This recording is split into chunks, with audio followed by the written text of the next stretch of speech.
សួស្តីពុកម៉ែមីងបងប្អូនលោកតាយាយជាទីគោរពស្រឡាញ់រាប់អានបាទស្វាគមន៍មកកាន់វីដេអូដំណើរឆ្នោតយួនសម្រាប់ថ្ងៃទី8ខែសីហាឆ្នាំ2026បាទចំពោះបងប្អូនលោកតាលោកយាយអ្នកដែលចង់បានលេខច្បាស់ល្អលេខ VIP បងប្អូនអាចឆាប់ចូលប្រអប់សារដើម្បីសុំលេខ VIP បាន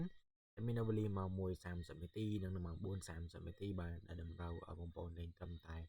លេខ2គ្រាប់និងលេខ4ប៉ុស្តិ៍ប៉ុណ្ណោះបាទហើយសម្រាប់សេវាបន្ថែមគឺត្រឹមតែ50,000 រៀលទេបងប្អូនយកលេខទៅលេងសិនទៅចូលចំមិនបងសេវាតាមក្រៅបាទแล้วកុំឲ្យពុកម៉ែមីងទន្ទឹងរង់ចាំយូរយើងទៅកាន់វីដេអូដំណើរឆ្នោតយើងទាំងអស់គ្នាបាទ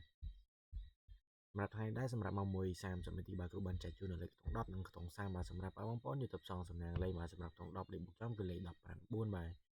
រះខ្ទង់30យើងធ្វើការលេងនៅលេខ36បាទចំពោះបងប្អូនលោកតាលោកយាយណាដែលចង់បាននៅលេខច្បាស់ល្អលេខ VIP បងប្អូនអាចឆាត់ចូលប្រអប់សារដើម្បីសុំនៅលេខ VIP បានមាននៅវេលាម៉ោង1:30នាទីនិងម៉ោង4:30នាទីបាទដែលតម្រូវឲ្យបងប្អូនលេងត្រឹមតែលេខ2គ្រាប់និងលេខ4ប៉ុស្តិ៍ប៉ុណ្ណោះហើយសម្រាប់សេវាបន្ថែមគឺត្រឹមតែ50,000 រៀលទេបងប្អូនយកលេខទៅលេងសិនត្រូវចូលចំមិនបងសេវាតាមក្រោយឥឡូវយើងងាកមកម៉ោង6:30នាទីបាទយើងធ្វើការលេងនៅលេខខ្ទង់9និងខ្ទង់0បាទសម្រាប់ខ្ទង់9លេខបុកចំគឺលេខ91បាទរីឯខ្ទង់0យើងធ្វើការលេងនៅលេខ02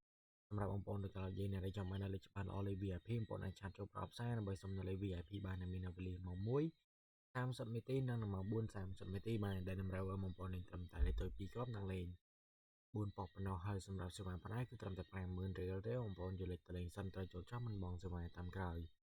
ចំពោះបងប្អូនដែលចូលមកទស្សនានៅវីដេអូនេះបាទកុំភ្លេចចុច like ចុច share និង follow page មួយផងក៏ដូចជាចុច subscribe ដើម្បីទទួលបាននូវវីដេអូដំណើរឆ្នោតថ្មីៗជារៀងរាល់ថ្ងៃបាទលើវីដេអូនេះក៏ឈានចូលមកដល់ទីបញ្ចប់ផងដែរសូមអរគុណនិងសូមជម្រាបលា